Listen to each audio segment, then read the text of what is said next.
Hello everyone. आज का topic है फ्रॉडुलेंट ट्रांसफ़र, जो कि टीपीए के सेक्शन 53 में दिया गया है। सेक्शन 53 जो है वो आपके दो पार्ट्स में डिवाइडेड है। Section 53 clause 1 and section 53 clause 2।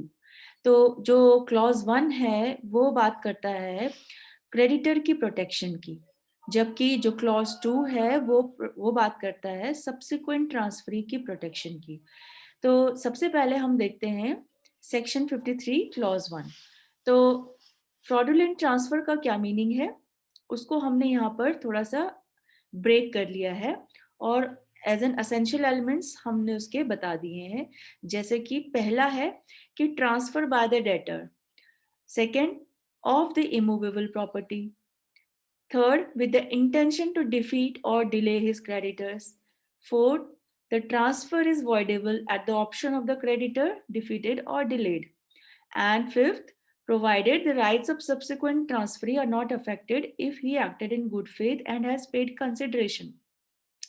तो क्या मीनिंग है इसका मीनिंग देखिए ये है कि जब भी कोई डेटर या ट्रांसफरर इस इंटेंशन के साथ कि उसको जो भी उसके क्रेडिटर्स हैं उसको डिफीट करना है या उसके रिपेमेंट जो लोन रिपेमेंट है उसको डिले करना है, उस प्रोसेस को डिले करना है, तो ऐसे इंटेंशन के साथ जब भी वो अपनी प्रॉपर्टी किसी थर्ड पर्सन को ट्रांसफर कर देता है, तो उस केस में यहाँ पर जो हमारे क्रेडिटर्स हैं उनको ये राइट हो जाता है कि वो लॉ कोर्ट्स में जाकर उस पूरी ट्रांजैक्शन को, उस ट्रांसफर को वॉइडेबल करवा सकते हैं। ठीक है, वो पूरा ट्रांजैक्शन वॉइडेबल हो जाएगा। ये जो सेक्शन 53 क्लॉज 1 है ये प्रोटेक्ट करता है क्रेडिटर्स के राइट को। तो यहाँ पर क्या देखा जाएगा कि जो डेटर है उसका जो इंटेंशन था वो बैड था, फ्रॉडुलेंट था। ठीक है, वो उसका इंटेंशन सिर्फ इतना था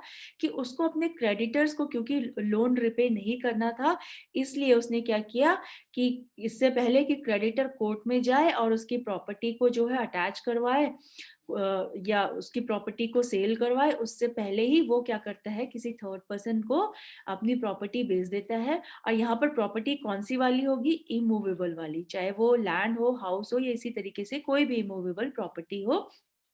तो यदि वो इस इंटेंशन के साथ, यानी एक बुरा intention, bad intention, fraudulent intention, ठीक है, इस इंटेंशन के साथ कि उसे या तो डिफीट करना है क्रेडिटर्स को, डिफीट इन द सेंस कि उसको उनका जो लोन है वो वापस नहीं चुकाना है, या फिर उनके जो लोन है उसको चुकाने में उसे देरी करनी है या अभी वो नहीं चुकाना चाहता है, इस उद्देश्य के साथ वो अगर अपनी प्रॉपर्टी किसी थर्ड पर्सन को ट्रांसफर कर देता है, ट्रांसफर के कई जरिए हो सकते हैं, सेल हो सकता है, मॉर्गेज हो सकता है, लीज हो सकता है, कोई भी जरिया हो सकता है।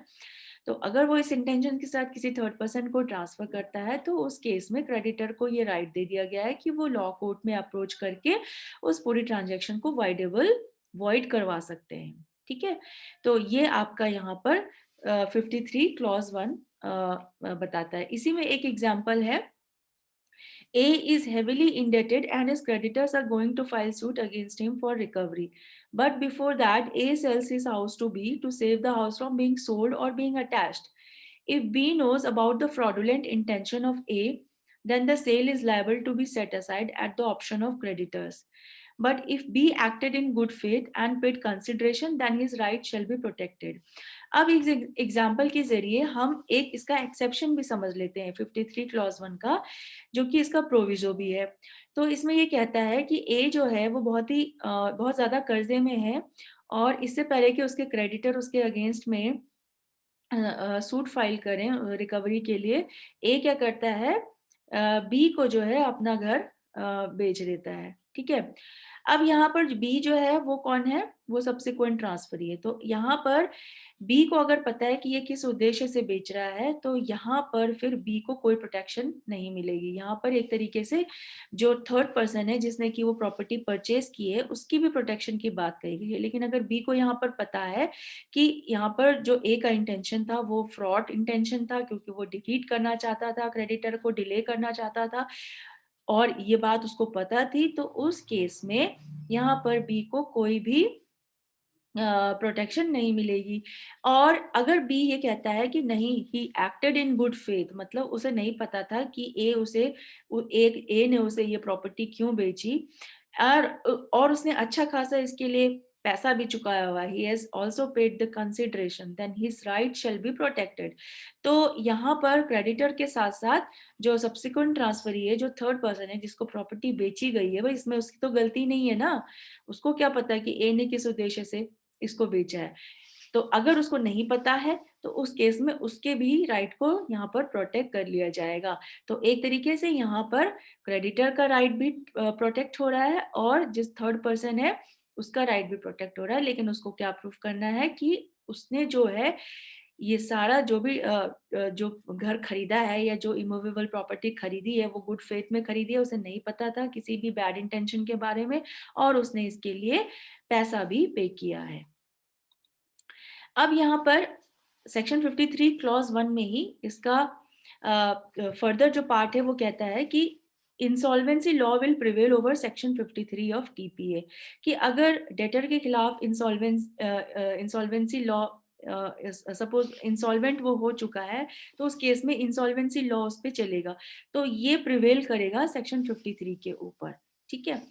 सेकेंड पॉइंट में ये कहता है कि अगर एक से ज्यादा क्रेडिटर्स हैं तो यहाँ पर किसी, सपोज यहाँ पर दो क्रेडिटर हैं, तो यहाँ पर जो डेटर है उसको ये एक चॉइस दी गई है कि वो दो में से किसी एक के ऊपर प्रेफरेंस ले सकता है, किसी एक को जो है अपना जो भी रिपेमेंट है वो पूरा कर सकता है। ठीक है। तो यहाँ पर इसकी कोई बाउंडेशन नहीं है, ये इसको फ्रॉडुलेंट नहीं कहा जाएगा, ऐसे ट्रांसफर को फ्रॉडुलेंट ट्रांसफर नहीं कहा जाएगा। ठीक है। जहां पर दो या दो से ज्यादा क्रेडिटर्स होंगे। थर्ड यहाँ पे कहा है कि एक क्रेडिटर, मान लो दो या दो से ज्यादा क्रेडिटर है, तो कोई एक क्रेडिटर जो है सारे क्रेडिटर्स के बिहाफ में कोर्ट में केस फाइल कर सकते हैं, जिसको कि हमने रिप्रेजेंटेटिव सूट भी बोला है। तो इस केस में यहाँ पर if one creditor represents the other creditors, the purpose of this rule is to protect the debtor from multiplicity of suits।